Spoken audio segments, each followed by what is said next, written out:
Hey y'all, welcome to Off the Beaten Path. My name is Kush. My name is Breezy. On our podcast, we explore the great outdoors and the Second Amendment with a blend of culture, comedy, and conversation. And oh yeah, I'm making beats.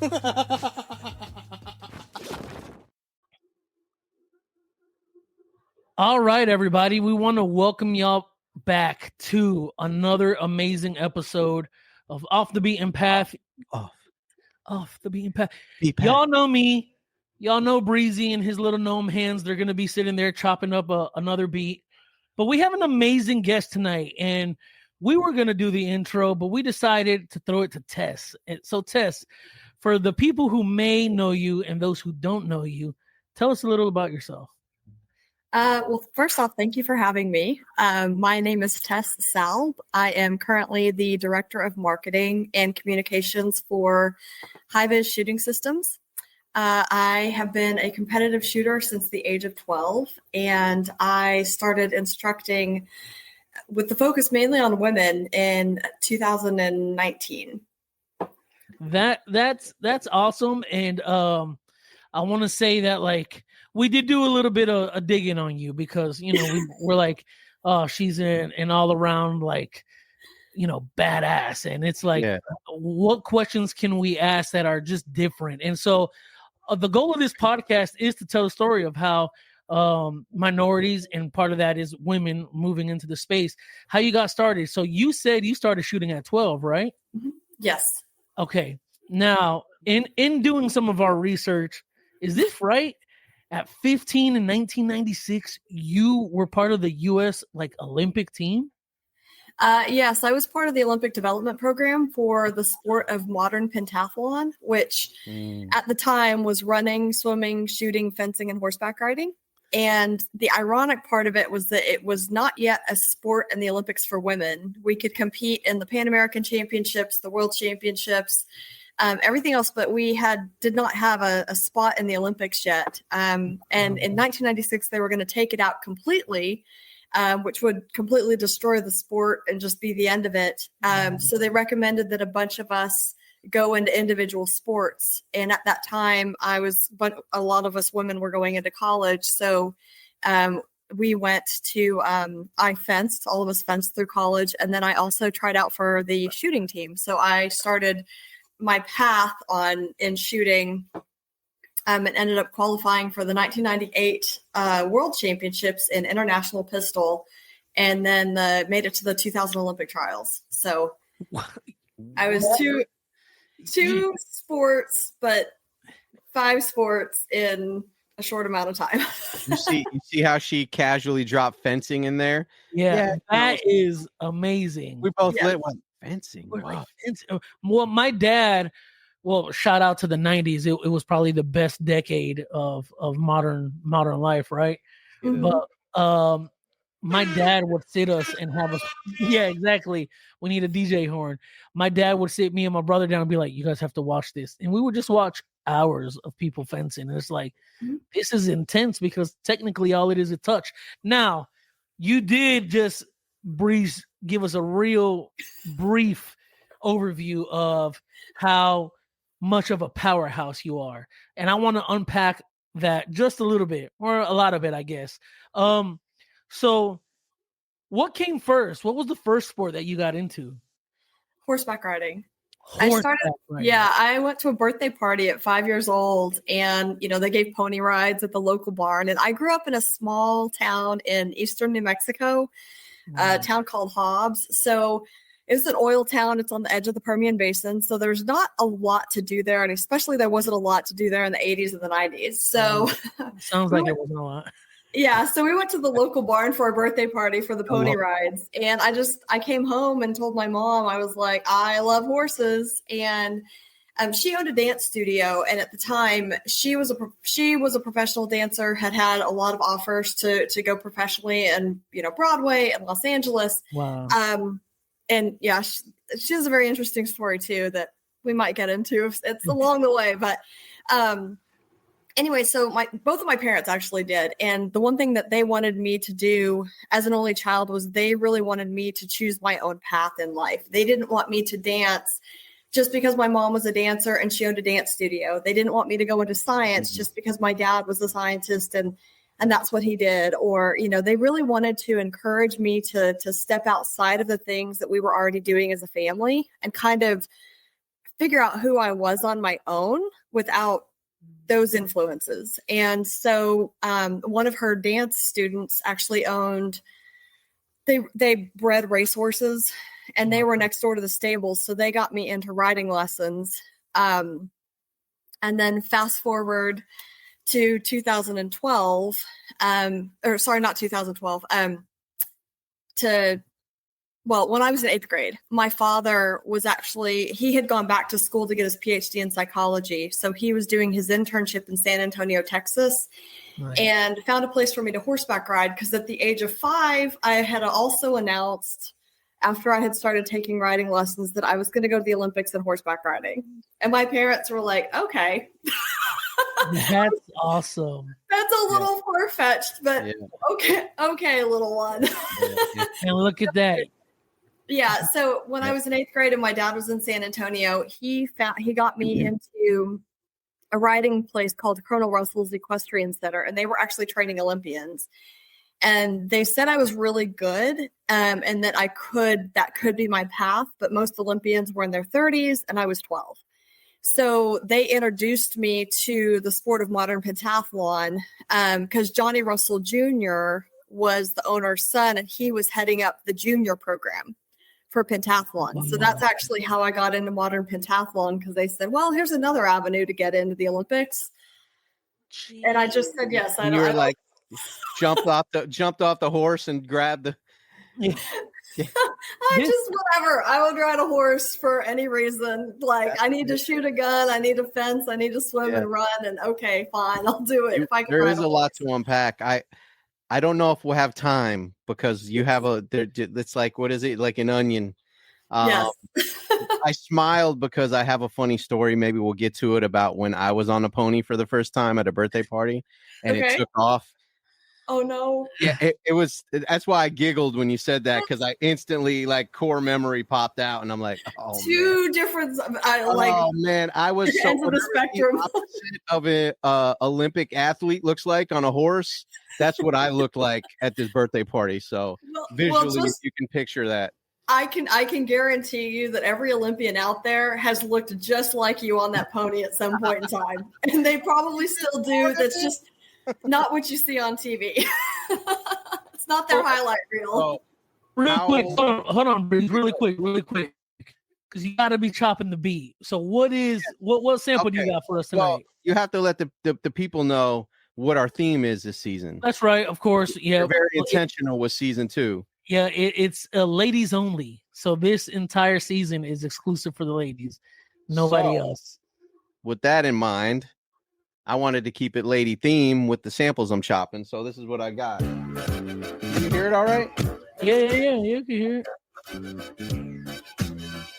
Oh, ladies' night. Little ladies' night chop. Yeah, why not? So we'll see where that goes. I'll dive in. I'm gonna jump back in. Yeah, like I on the pony at the birthday party when I'm gonna jump in there and we'll see where it goes. You gotta tell that story. I might crash out, or it might look good. We'll see. Tell that story. We got to hear it now. So I want to say I was probably 6 or 7. I'll try to set the scene. I live on a dead end street, so it was a great place to do it. We have a pretty big backyard that basically the guy, we're kids, so they'd put us up on, and, the guy would walk with the pony in a circle, and it was all chill, right? I'm like, this looks amazing. I'm next in line.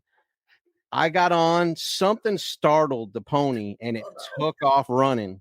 I mean, down my street. I'm like freaking out. I can hear people screaming, what's going on? This is crazy, because it ran into my neighbor's yard and her clotheslined me off the horse. And I just ended up on the ground. The horse took off. Like, a couple people checked on me. The guy ran after and I was just like, what was that? Why have I never heard? I was like, is that the extreme experience? Mom, The guy's like, "Oh my god, I had a clothesline burn on my neck for like 2 weeks." I'll see if my mom has pictures just for Oh man. just for reference purposes. Sorry, Tess. I tend to laugh really hard. That's awesome. I made it though. I made it. Yeah, it was. You lived to tell about it. I did. It was a crazy 30 seconds. It seemed like 20 minutes, but oh yeah, when the horse takes off with you on its back or starts to do something, oh yeah. Mm-hmm. Yeah, time goes. Yeah, it was great. I can vividly remember it, and it was. Have you ever been shooting while horseback riding?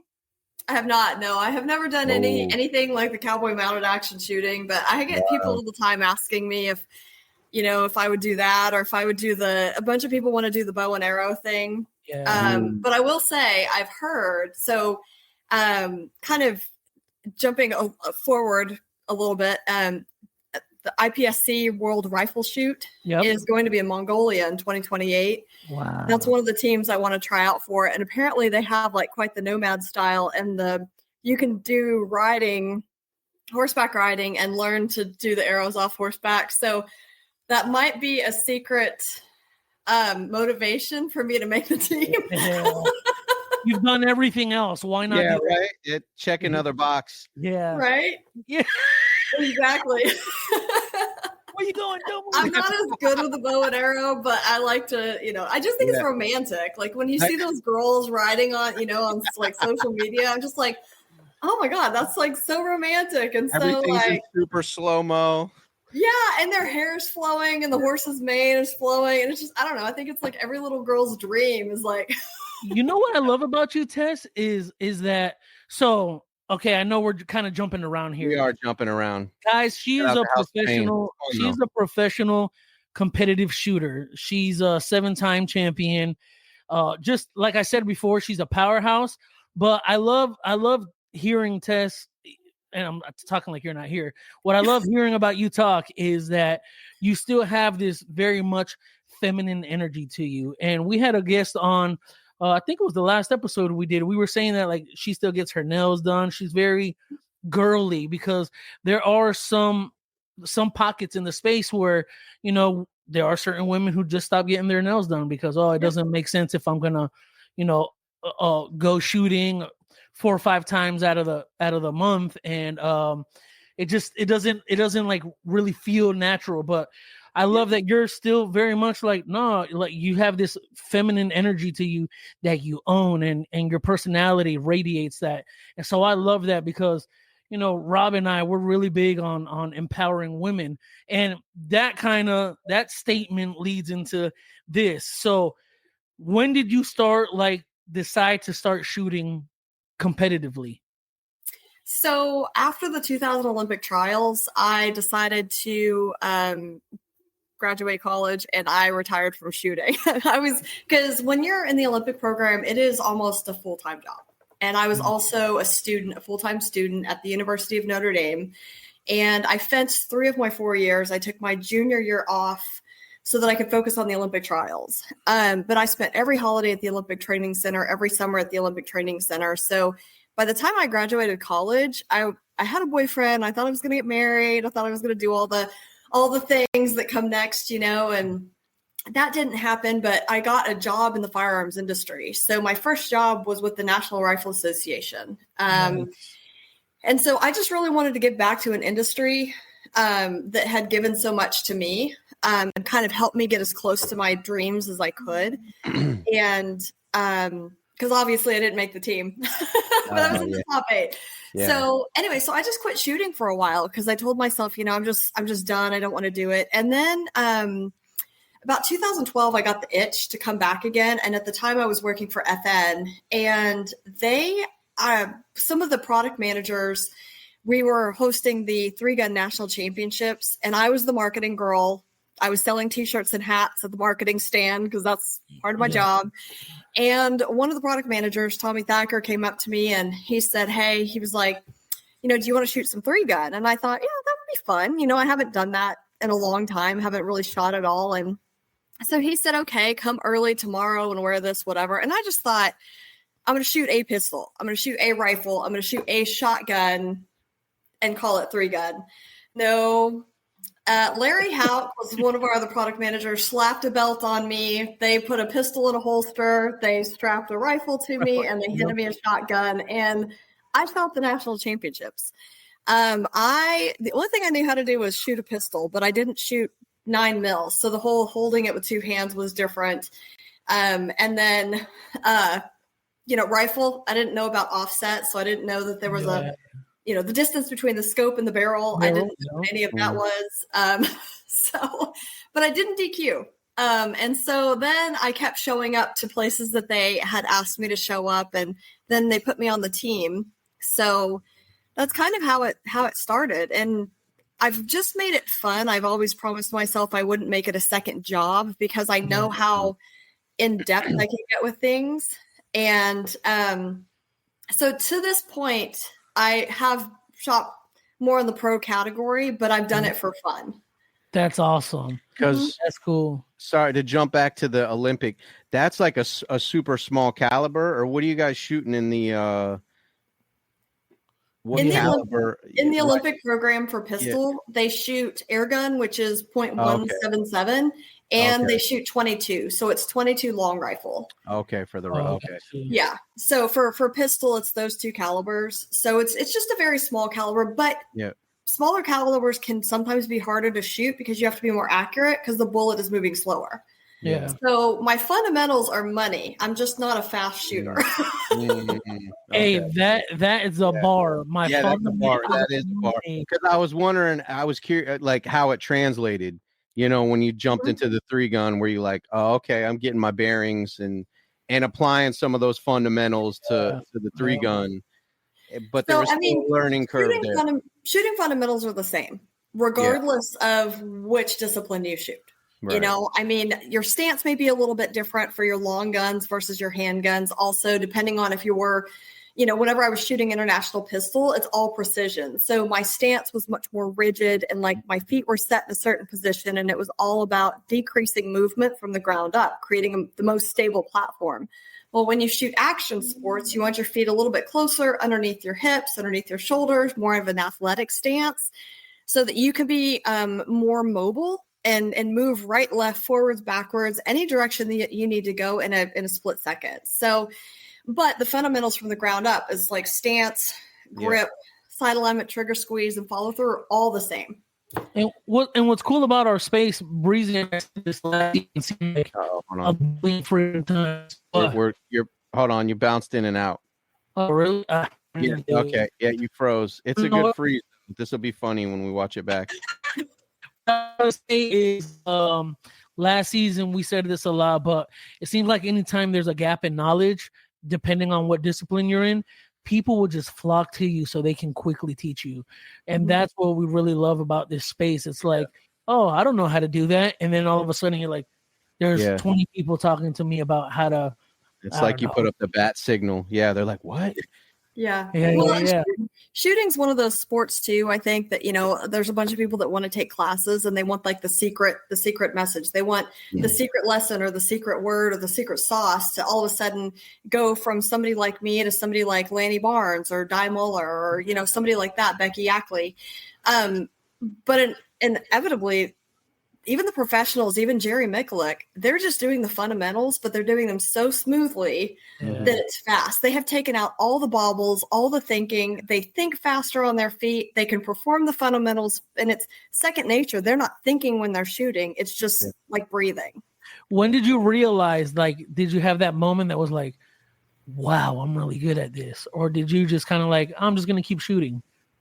I still just show up and just do the best I can. And I'm still, and I think it's hard. It's kind of one of those, I have my strengths, but when I hang around with the best in the shooting sports. And so compared to them, I'm not great, but compared to some other people, yes, I am better. So I don't know that because of the people that I hang out with and because of the company that I keep, I'm not sure that it's ever clicked that I have something because I'm always comparing myself to them. And I joke about the fact that I do everything they do, but I do it in slow motion because my time is about twice as slow. But Kush and I would probably see you like, what the? What? Yeah, Yeah. I was just about to say we were doing an event back in March, and I don't know if you know Heather over at SAR. Yeah. There's a whole Heather bunch Miller. I've shot with her too. Yeah, she's a great shooter. whole bunch of ladies just shooting, and then all of a sudden, ping, ping, ping, ping, ping, and I'm like, what the hell is that? Crazy Right. look. He goes, I think that's Heather, and we walk over there, and she's like, And she's kind of like giving us the.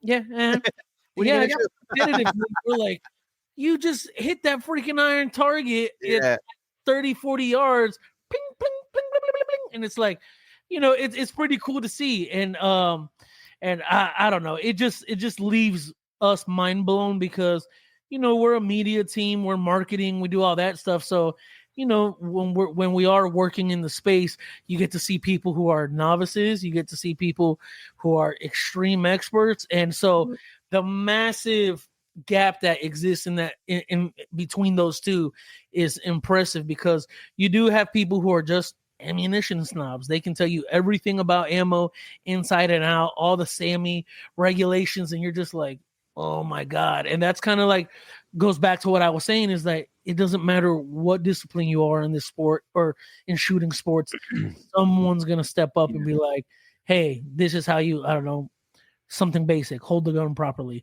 right? Well, And so, but you have to remember, regardless of what level someone is, I mean, if you have a chance, if anybody listening has a chance to ever meet Jerry Miculek or any one of the professional shooters in any of the disciplines, they're most likely going to be some of the most humble people you will meet. There are some shooters out there who, in some disciplines, that feed more egos than others, but like on the 3-gun side for the majority of shooting sports, I would say the top people are some of the most humble people.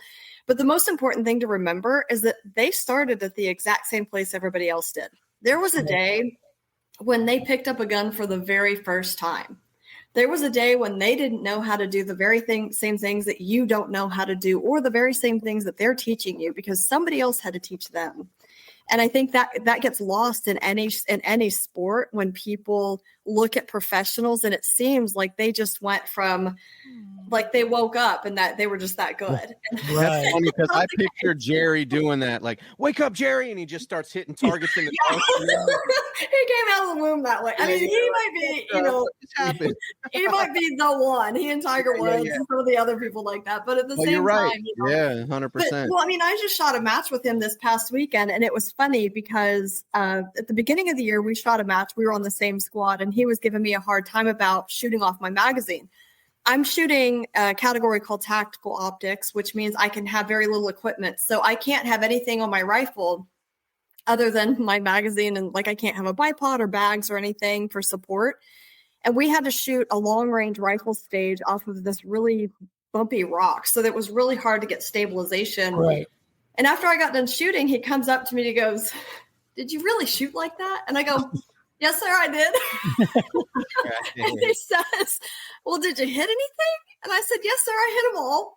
And he goes, "Well, I'll be." And he walked off. So we fast forward to this match. We just shot Rocky Mountain 3-gun in New Mexico, and we had an all rifle stage that had some like a place where you kind of had to rest on your magazine. It was on this wall, and you're shooting like up this mountain. And he turns to me and he taps my arm and he goes, "I'm going to use my magazine." And I was like, "Jerry, look at me teaching you things." Yeah. That's awesome. You know what? Shout out to the Miculek family because they are royalty in the space. And back in March, we got to meet his wife, Kay, and his daughter, was it Justin we got to meet?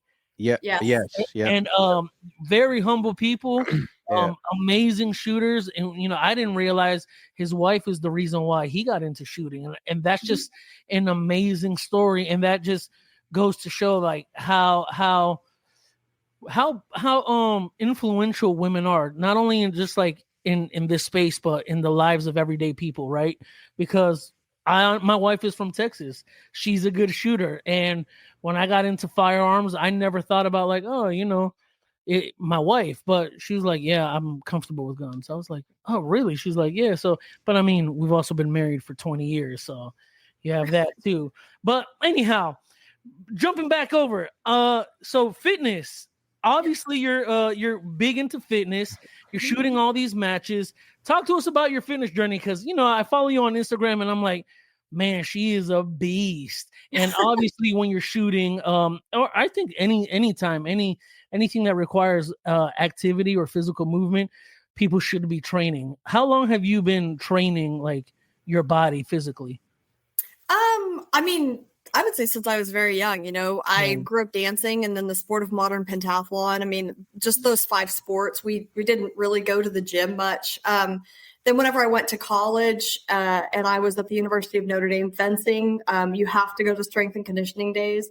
And then when I lived at the Olympic Training Center, they didn't want shooters to like do weightlifting because they thought that it would kind of like affect your shooting ability and stuff. So I might have told a fib and told them I was with the modern pentathlon crew so that I could go to the gym because I grew up doing fitness, right? And I knew that I shot better when I did fitness stuff. And so anyways, I ended up putting on a strength and conditioning program, and it was fun. I actually got to, one of my lifting partners was one of the ping pong players, and I'm 5'6". He was like 6'4". Wow. I swear the man's calves were as big as my head. Like they were just massive. So, so I would say it kind of started there. And then after college, I just worked out a little bit here and there. I still danced. And then I ended up going to doing Ironman. Yep. I did my first half Ironman through Team in Training. And so we started strength and conditioning through there. Wow. And then, I did Ironman 2005, I think. And then, so from there, and then I ended up getting injured. And then I found CrossFit. So I kind of used CrossFit as like a rehabilitation. Yeah. So I've been doing CrossFit since 2006, I think, 2005. You're still doing it? I am. I've kind of taken a little hiatus because I actually got injured a couple years ago in the tactical game. So it's taken me a little bit of time to get back into the game. But yeah, I'm feeling better now, and I'm slowly working my way back into it. So wow, that's awesome. So can we talk a little bit about the Armed Athlete Academy? Because you founded that, right? Yeah, I did. So that's kind of like the title that I'm like have my instruction under. Yeah. I have not done a lot of advertising with it though, just because I keep picking up people and just working with people that come to me. But I mainly it's kind of founded on I focus on fitness, firearms, and mindset. And when I started teaching through the Tactical Games University, I did that because I actually worked for CrossFit headquarters for a few years. And so teaching some of their seminars. So I took a lot of what the formats that we had used for that. And I understood that there was a lot more, just to go and teach firearms training. There's a lot more to what we're trying to do than just teaching that. So I put my background into all of my teaching with fitness, firearms, and mindset. And instead of like teaching it as 3 different pillars, it's all kind of wrapped into one. So, I will address a visualization before we start a drill. Yeah. I will have my athletes warm up and I call everybody athletes. Yeah, but that's cool. That's good. Yeah. Cause I mean, it doesn't matter. Everybody, if you're going to carry a firearm, whether it be for sport, you're going to want to be able to move, right? It's important to be able to move. If you want to get into more advanced shooting sports, you need to be able to get in and out of different positions quickly. You need to be able to, tackle different terrain. And the more fit you are, the better off you are. Also, the more fit you are, your body's going to utilize oxygen better. Mm-hmm. And oxygen is extremely important in the shooting sports to keep your heart rate down, to keep your eyes, so that they're functioning properly. And so there's a lot that goes into it. But yeah, so I just put it all together encompassing. But if you're going to carry a gun, I would say 100% fitness should be at the forefront of your mind, because if it's for personal defense, personal protection, home defense, whatever, being able to move and get off the X to be able to assess a situation and or get yourself to a safe position is most important. so that you can be the asset you are training to be. And funny story here. So it's in 2023, I started this fitness journey. I got down to I lost almost 100 pounds, right? And then last year, 2024, SHOT Show, my twin brother was like, "Come on, man, we can go to In-N-Out." And Breezy was driving. He was like, "What do you think?" And I was like, "All right, let's go to In-N-Out." So, eating is 80% of fitness. And so you can eat it in and out though and still do it well. 100%, but I just kind of know the Flying Dutchman or whatever. It's like the Flying Dutchman or something. I just get 2 of those and call it a day. Oh man, I just nosedived after that, and I haven't stopped working out. But I will say this: speaking of injuries, a few weeks ago, and I told the guys this. The gym had just bought a new squat machine. It's called a V squat. So the whole idea is ask the craft, right? And so I have 245 pounds on the squat rack, and I finished 15, and I'm like, okay, how do I rack this thing back? And long story short, I got folded up into a fat rotisserie chicken. Oh no! Oh, that's terrible.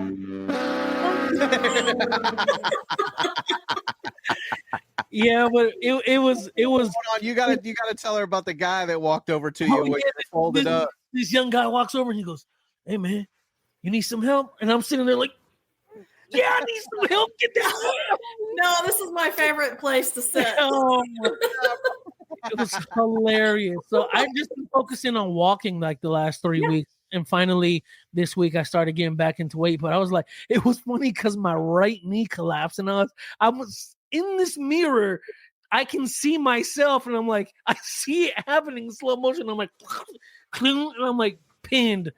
Yeah. Fitness is, I think it's very important because a lot of people hear fitness and they're like, well, I can't squat 245 pounds or I can't deadlift 300 pounds. And the most important thing about fitness is to just show up for yourself where you're at that day. And that for me has been one of the hardest parts of it being injured for me because I've been an athlete, at a higher level. I was doing extremely well in the tactical games and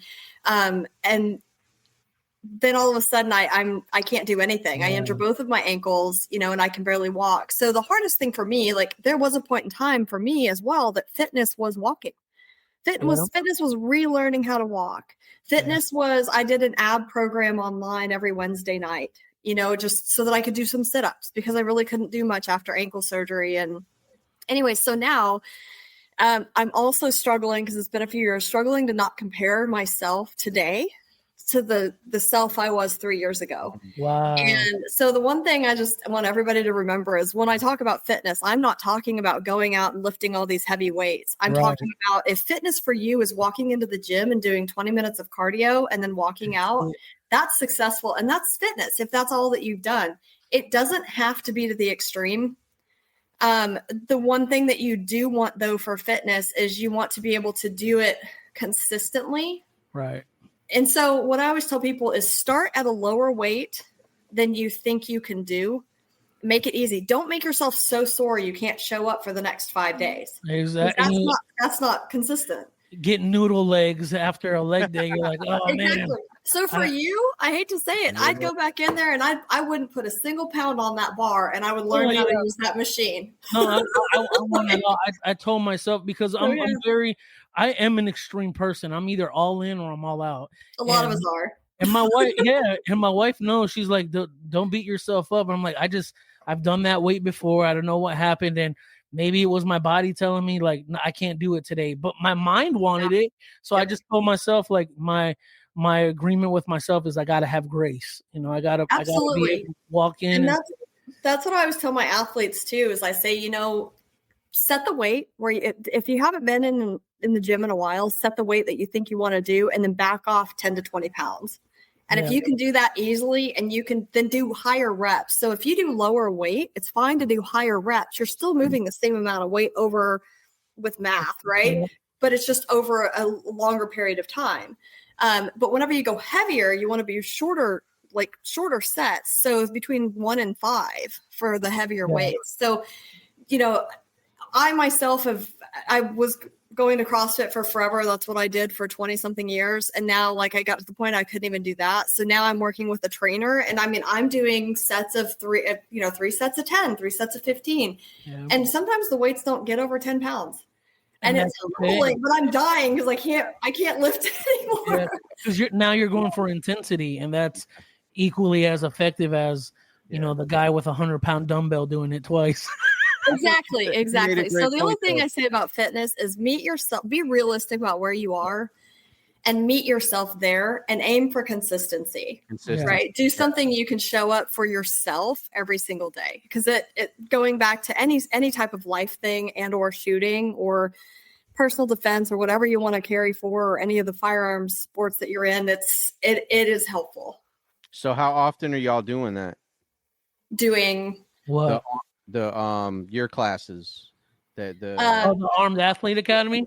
Oh, the Armed Athlete. Right now, I'm just doing a lot of private lessons. I'm going to be announcing a couple of classes come next year, but I will be doing a free intro to 3-gun Zoom call, and it's just going to be a PowerPoint presentation, pretty much talking about 3-gun, what it is, the equipment that's involved, so that people kind of have an idea of, hey, is this a sport I want to get into? Is this not a sport I want to get into? And then I've been working with the local 3-gun club that I shoot with, TDSA 3-gun, and we're going to actually have an in-person class where people can borrow our equipment and actually shoot a couple stages to then see if they like it. So it's kind of because 3-gun can be really expensive to get into. So what I really want to do is just guide people into the division that's right for them, so that they can purchase the right equipment first. Have you ever done anything because I know when we first started the conversation, you said you originally got into the shooting sports because of empowerment, like women empowerment. And I think that's amazing. Do you actively or I don't know, maybe it's a passive thought, but do you ever think, man, it'd be cool to have a class of I don't know, 14 to 17-year-olds, ladies, young girls? I have had a couple of young girls in my classes. I will say I require, because of the discipline and just what was required of me at a young child. My girlfriend and I'm reconnected with one of the girls I trained pentathlon with here, and she has 2 young girls. One of them's 11, and we look at her and we're like, just a year from now, we would be at the New Mexico Military Institute training 5 sports a day. And she's like, my kid can't. And her girls are amazing. But she's like, it's just a totally different thing. And I was like, are you saying we were a little weird? She was like, definitely. Okay. So, but we were training at the Olympic level at 12, 15 years old, 12 to 15 years old. So I do require a lot from young girls. So I don't mind them being in my class, but I have no problem doing a youth class, but I also don't have a problem with them coming into my adult classes. I'm going to treat them the same, because the thing is that it doesn't matter if they're with their friends or if they're with their mom. The demands are still the same of firearm safety and stuff like that. And I actually encourage them in my classes, just regardless of whatever. I would love to have a junior class if that would be possible. But sometimes I also think when youths are in adult classes, they up their own standards. Yeah. Right. And it brings out more within themselves. Yeah. Because they realize, wait, I can compete against these adults. I do have what it takes. So, and it's amazing to see that click in real time. Mm-hmm. Right. They see it and they're like, oh, good job. And they're like, well, wait a minute, I can actually do this. Yep. And at the end of all my classes, I do a small competition. We actually use the targets that I shot in the Olympic program just so that people can kind of see. And we do a 1-shot competition, one at a time. And it's kind of like the lowest shot is dropped. So, we just go through. And so if everybody shoots 9s and 10s, well, then we shoot again. And then an 8 will be dropped. And then we keep going. And then we start going to 10Xs. And then we start going to millimeters, 10.8, 10.5, 10.2. Wow. So we measure it like they did in the Olympic program. And every single time, the youth shooters are always in the top 3. And they have younger eyes. That might be it. A little more agile too. So, exactly. They also tend to be the quieter ones.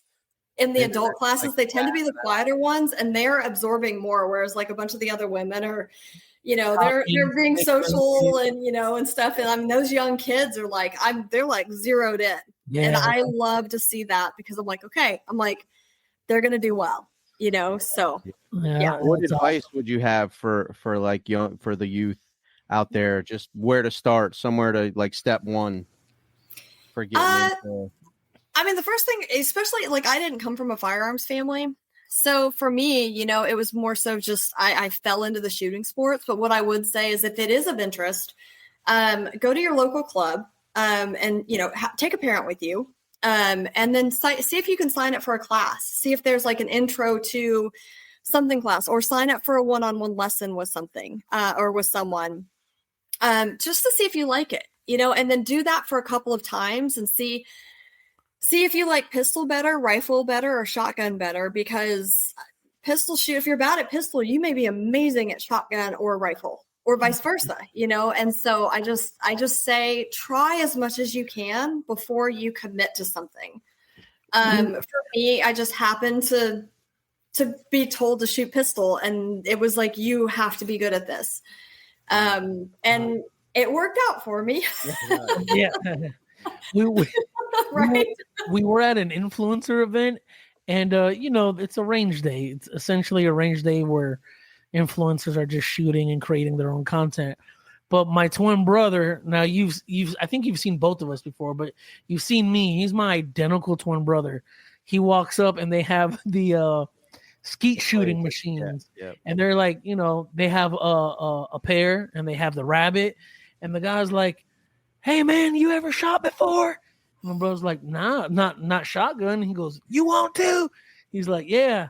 And it was amazing to see my brother turn into like the Rain Man. Yeah, we call him Rain. Yeah. Well, it was funny though, because he was like getting his bearings at first. The first few were like, me and Kush are like, and then once the guy whispered something in his ear, no, you gotta lead it. And it's like, bing, something clicked. Yeah. He's like sporting clays, and he's like calculating measurements, and like he knows the load of the gun already, and just like he started like 10. And before you know it, there was a small crowd around him looking at him like, and he turned around and he's like, "Wow, it's amazing!" That's awesome. Yeah, and the biggest thing too, I would say for a youth is like try them, because like you said, you never know. Sometimes like if you may find it immediately, but have fun with it. Yeah. It sounds like he was able to have fun with it. And the more successful you are, the more fun you're going to have with it. Yeah. And then there's also a lot of women's clubs too out there. Yeah. There's a girl and a gun. There's Shoot Like a Girl. There might be a local women's league at your own local range too. So, but biggest thing, like your brother, it sounds like he was having fun. And that was the biggest thing. It's just, hey, like 100% once it clicks, it's like, oh, this is awesome. So it was amazing to see. So was Breezy. Go ahead. Yes. I have so many questions. Tess is like, yeah, I know. Ask her, like, what don't you do? She's like, I don't play ball sports. Like I can't throw, I can't catch. Wow. I was the girl that in PE in high school, because even though I was in a bunch of sports, I had to take PE. But all the coaches knew. They were like, "Oh, she doesn't really need to do anything." In baseball or softball, when we had I would be the person, the ball would be coming at me, and I would hightail it right or left. I was like, somebody else needs to get that, because that is not. Wow, I would have never thought that. That's amazing. So if you ever throw anything at me, no, don't ever throw anything that like is worth anything, because I likely will not catch it. So what I hear you say is, Vegas, we got to come with like a football and say, Tess, go long. I'll probably hit me right in the face. I'll be like, oh. I have no reflexes like that, and I don't know why, but I can do other things. But yeah, fencing and the things that require you to have some motor skills. A lot of motor skills. Yeah. Right? Yeah. So you mentioned, the Mongolian shooting, whatever, in 2028. What does preparation for that look like for you? Does that require like more intense shooting, or shooting regularly, or do you have to go for? Because I know you said horseback. Are you gonna actually like try and ride a horse with? No. So these events, I was actually lucky enough to be on the U.S. World Shoot team this past year, and we went to the Czech Republic, and I was on the mini rifle team with Becky Yackley, Jamie Villamore, and Christina Black, and we actually had a really good, amazing time. But it's through IPSC.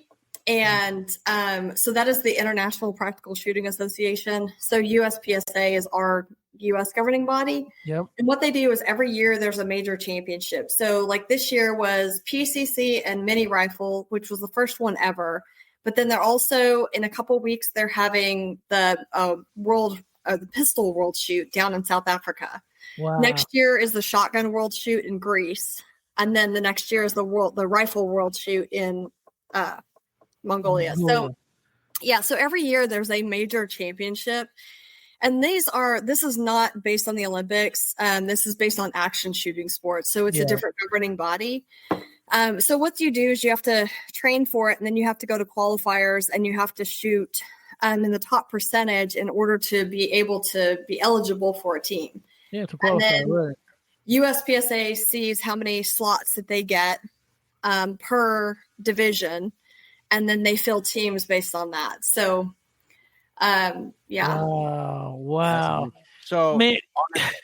go ahead, because I'm curious about your training, like on a regular. If I understand, it ramps up when you're going to do a competition. But like, what's your week to week training look like on a regular basis? How often you shooting?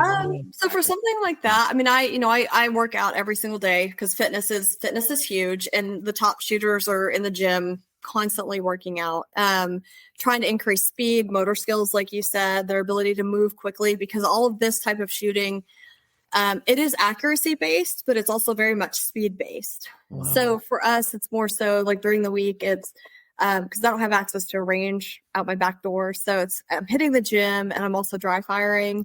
And then on weekends, I'm at the range either shooting a match, which I'll shoot our local matches. So, if there might not be a rifle match, so I might shoot my 22 rifle for a match to kind of get some of the experience. But then also there's like gas gun matches that I might shoot so that we can go a little bit longer, so that I can practice using my reticle and my holds and things like that, so that data is just secondary to me, but also testing your loads, like your ammunition and stuff like that. So you just shoot, whatever you can. I'll be working a lot on movement. So for me, that's one of my weaknesses, is just getting in and out of positions quickly, but also having more confidence and being able to like shoot on the move and stuff like that, to where I don't have to like sit and stop and prep to shoot my shots. I can just like kind of be in preparation before I get there to shoot, and then get out of the position. So, yeah. Wow. So, wow. Yeah. I mean, Rob said it earlier. You're like this blooming onion, and there's so many layers. Like, we can keep this conversation going. You said something earlier. My mind is running. I'm sorry. At a million miles an hour with some of the things you said. And the one that jumped. Go ahead, Breeze. I'm not even working on my beat. I'm just all in. Sorry, I distracted you. Brought to you by Off the Beaten Path. But oh no, not that. I lost my train of thought, honestly, because I'm just in complete awe of how you train, everything you've accomplished, and what 20 leading up to 28 looks like for you. And there's so much in there to ask that I sincerely don't know what to ask next. And you're kind of like, you're probably, all our other guests are going to hate this, but you're probably our best interviewee. Oh. Well, thank you. I'll take that as a compliment. You're an open book, and just on that one. Yeah. A wealth of information. So I guess since we only have like 10 or 15 minutes left, whatever. Yeah, amazing. I didn't realize you're 50 minutes in. Go ahead. How often would new shooter just getting started? How often would you recommend they train? So I would recommend new shooters. First off, this is given if you've had a couple of classes, right? This is being said if you're either in a dry fire program or you're working with somebody one-on-one.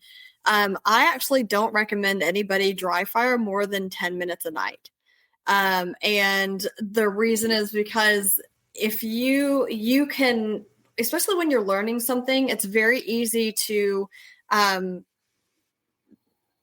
practice bad habits. And then that becomes your thing, and they become harder to break later on.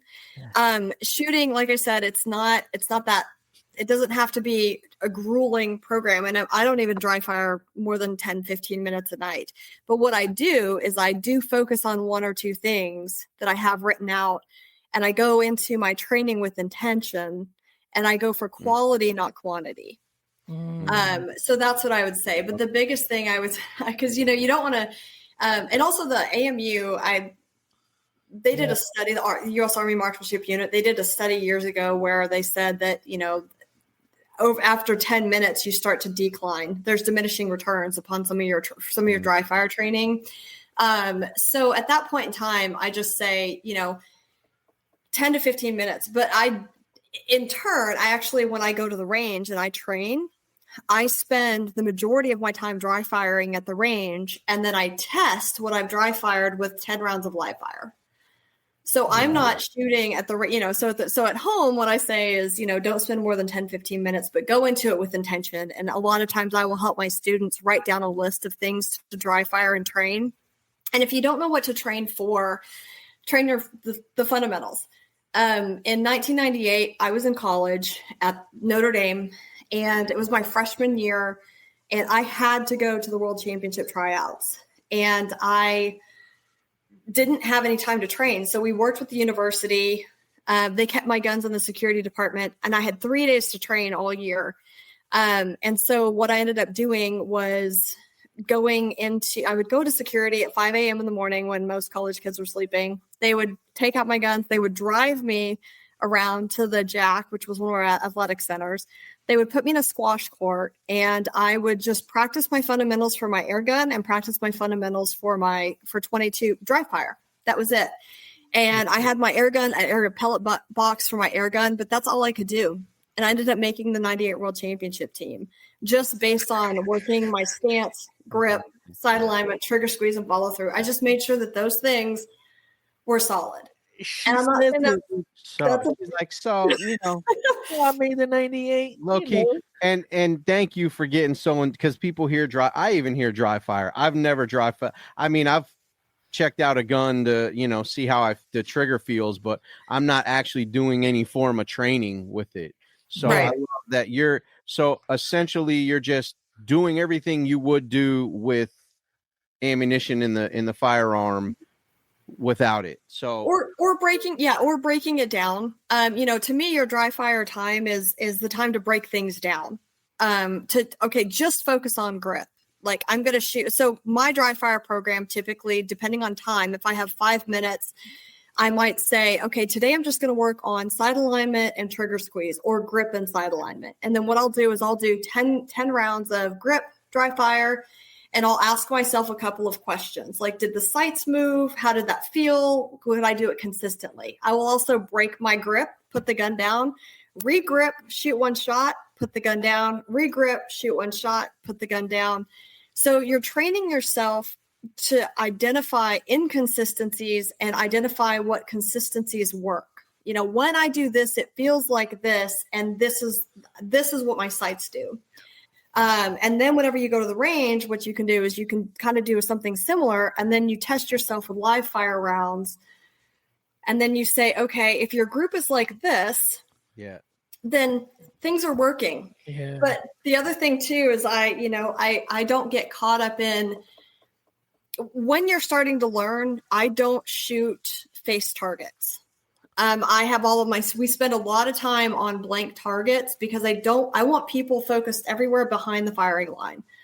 What is happening with my feet? What is happening with my hands? What is happening with my vision? What am I seeing? So much sense. You get to earn your rings in my class, essentially. Oh my God. Wow. Yeah, See, bro. Another Another file cabinet in my nugget. Yeah, Oh my goodness. that was A amazing. blank target so you can focus on everything behind. That makes so much sense. Yeah. You said it earlier, just the comfortability of it. It's not Right. every time you pick up a firearm, you're going to be live shooting. Like you needs to be second nature. So I love that. That's something. And identify the inconsistency. Yeah. And the biggest thing in my class, this blows people's mind, is I ask them, I'm looking for groups. And, everybody gets so disappointed when they don't shoot a 10. But my whole thing is, if you have a group and it's like this and it's in, the 6 o'clock ring, are those good shots or are those not good shots? Right. Those are great shots. Yeah. Why? We can move your sights because you're consistent. So we can move your sights. When people shoot a 10 and they can't tell you how they got there, but they can shoot an 8 and they can tell me, oh, I know that was an 8. My sights were off to the left. I felt it. 100% called it. And they can call that shot. That 10 to me is a bad shot. That 8 is a perfect shot. And that blows people's minds. And I'm like I tell my clients, I'm like, I will teach you to drive the bullet, not ride the bullet.